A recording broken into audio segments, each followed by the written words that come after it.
xarunta laga maamulo gobolka Hiiraan ee ku taala magaalada Beledweyne ee magaalada madaxda gobolka Hiiraan ayaa waxaa saaka si nabdoon oo uusan dhiig ku daadan kula wareegay gudoomiyaha gobolka Hiiraan ee aan sida rasmiga ah xilka ula wareegin Cali Jeyte Cismaan iyo ciidamo oo watay oo gudaha u galay xarunta maamulka magaalada Beledweyne.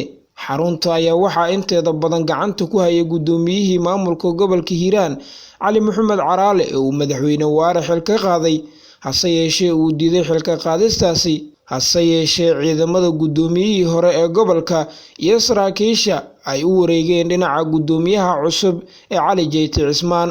gudoomiyaha xilka qaadista lagu sameeyay balse weli diidan ee Cali Maxamed Caraale ayaa weli ku sugan qaybo ka mid ah xarunta madaxtooyada magaalada Beledweyne. 3 toddobaad ka hor ayay ahayd markii madaxweynaha Hirshabelle Maxamed Cabdi Waare uu xilkii gudoomiyenimo ka qaaday Cali Maxamed Caraale, hase yeeshee uu diiday xilligaasi. wixii ka dambeeyayna uu sheegay inuu isaga weli yahay gudoomiyaha rasmiga ah ee maamulka gobolka Hiiraan, inkastoo aysan jirin iska hor imaad dhexmaray labada mas'uul, balse weli Caraale ayaa ku sugan qaybo ka mid ah xarunta madaxtooyada maamulka gobolka Hiiraan.